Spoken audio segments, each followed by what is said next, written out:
What's going on, everybody? It's Chris Classic dropping another video. Make sure you comment and subscribe to the channel. Make sure you also subscribe to the C3 Ultimate Wrestling channel. Also check out www.c3ultimatewrestling.com. Check out the website. It's bomb. I was asked by one of my brothers, RK Savage, to speak about the situation that happened on Monday. So I respect him and I love him enough to do this video because I wasn't even going to do a coverage on it, but he respects my stuff. He watches my content and stuff, and we talk a lot. So, God bless my brother. The Nia Jax and Charlotte situation. And if you guys aren't aware, Nia served Charlotte a Popeye special of a 2-piece and a biscuit with no drink because it was horrible service to Charlotte Flair on Monday. And it has a lot of people talking. And the thing is, this is a company, well, a brand that a lot of people say they don't watch, but this was something that they definitely looked at. I think with everything that WWE is doing now, everybody's just either waiting for them to fail or putting them on a microscope because of the situation with the revamp of NXT, the releases, Nick Khan with the comments that a lot of people didn't like. So a lot of people are looking at WWE, regardless if they say they're not or is born, they are watching it, regardless if they have an opinion. Was it a legit fight? Do they hate each other? Was it fake? Did they fool everybody? This is my observation. I think that it was legit, but I don't think it was a fight. I think it was a scuffle. And when I say that, it wasn't like, oh, okay, they had to be broken up or anything like that. I think that they were frustrated. Nia Jax does mess up a lot. Sometimes she does hurt people. There was a couple slams that looked like Charlotte didn't land correctly. Sometimes as a wrestler, you do get upset because you are trusting your opponent. Regardless if you hate or like them, you have to have a form of trust unless the match is not going to last long. With that being said, I think that they both got frustrated and they finished the match. I give them kudos because it could have went worse. They did do a great job of finishing their match. Now, I know a lot of people aren't going to talk about Nia Jax winning. They're going to talk about this part.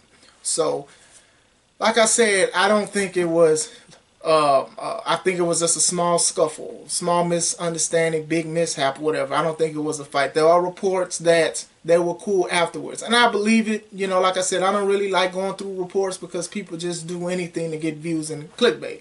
But it happens in wrestling. You wrestle somebody, it's a mishap. You might get frustrated. Some people continue the match. Some people stop. Some people fight. And sometimes you just have to go on with the situation. We're still professionals at the end of the day. And like I said, I wish it didn't happen, but they did finish it. They finished their match. And this is the thing that people have to realize is that, we are humans too. And sometimes we do mess up.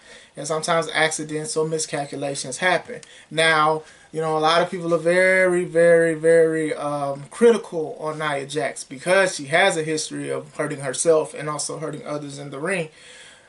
But yeah, like I said, it just could have went worse. Charlotte messes up. A lot of people do mess up or whatever like that. But like I said, I'm glad they finished the match. It could have been worse. I do know that WWE obviously is gonna push it and coerce it into the storyline that they're having because it looks like they're going to be feuding for probably a month or so. So I think that WWE is going to take advantage of it or whatever like that.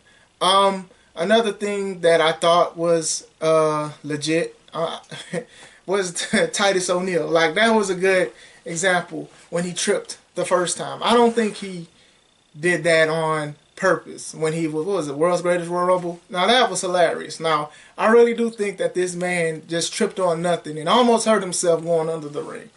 That's legit. What wasn't legit was when they kept making him fall after that. And Titus World Slide. Remember that? They were trying to make fun of Titus Worldwide.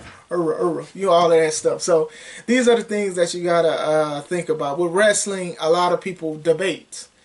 Even now, a lot of people consider it, call it fake, it's illegitimate and everything like that. But at the same time, you will look at something and be like, man, was this real? Was this legit? What was this? What was this? And what was that? What was that? That aspect of wrestling is what I like and what I also try to magnify when I have wrestling matches and stuff. I've had matches where people ask me, questions and I give them legit answers and stuff, or how does it feel? I think that is the real feel to it is like it dwindles because everyone has knowledge of what to do and the terminology and what a work and what a shoot is and stuff like that. I don't even like talking about works and shoots and things like that.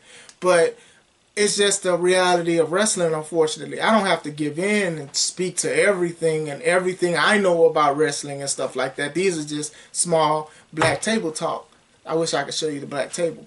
But going into that, there are times where wrestling stuff is actually legitimate. And sometimes you have to flip it. Now, a lot of people will say, oh, well, CM Punk's pipe bomb, oh, man, that was legit. Now, I believe what he said was legit, but WWE knew exactly what the man was going to say. Come on, man. Like, come on, man. That's years later from that.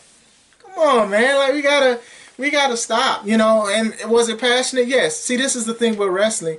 Regardless if they make us do something, or if a booker or a promoter wants us to do something, you have to have your passion in it. You're supposed to make it legit. You're supposed to make people believe that. Now, if you come out and you have a character that they want to portray in mainstream industries and stuff like that, if you don't care for it, we obviously know. Or even in the independent scene, if you're going against somebody you don't want to, and you're not showing your passion that you were talking about in your promo or that you say that you have, people are going to see that. We, as wrestlers, we want to entertain, and this is legit to me. You can say it's scripted, you can say all of this stuff. Yeah, we can agree with all of that. But to me, when I carry myself outside or to the ring, and then I see my friends and family, or I see kids or people that I've never known, they're wanting to high five, they're wanting pictures and stuff like that. You know, that stuff is legit. And to me, I have to carry on what I have to do. You don't want to go to a movie and see a movie with Denzel Washington and Angela Bassett and they're half acting. They're not interested. They're not giving their all. You're going to know that. You're going to feel that, and you're not going to like that. So with wrestling, this is what we're supposed to do. But nowadays, everybody has Twitter fingers, Facebook fingers, IWC fingers. Everybody has all of these things to where they feel like I could tell you how I don't feel, how I feel, and I don't care, and I can show it to you in the ring. And you can't do that. You have to get your feelings. You have to leave your feelings at the curtain. Behind the curtain when you're wrestling. You have to.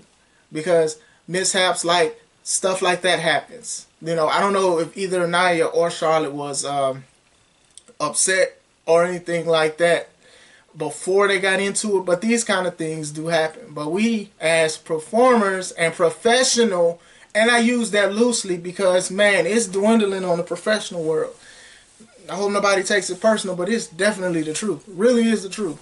But with that being said, we have to make sure we carry ourselves right to keep the interest of people and stuff like that. And sometimes legit things do happen in pro wrestling to where people will go online and they'll debate and they'll talk about it and say how they feel. There's a lot of interviews with wrestlers from past ex-WWE, ex-ECW, ex-TNA.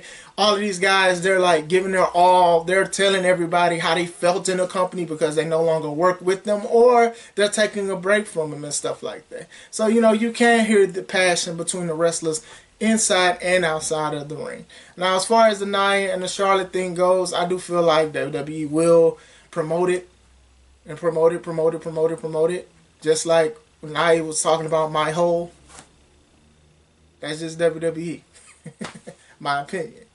So, I don't think no one should take anything from it. I mean, obviously, it's something that a lot of people are talking about, going viral about, making articles about and stuff like that. But it just puts WWE still back in that light. Regardless of how you feel about WWE, you're still talking about it. I'm talking about it now. This is days later. And that's just what it is. I think that to carry it, you have to realize we try to make it everything legit. Some things aren't legit. And I'm not going to tell you everything because I'm a wrestler and I respect that locker room. This is Chris Classic. Let's take it home.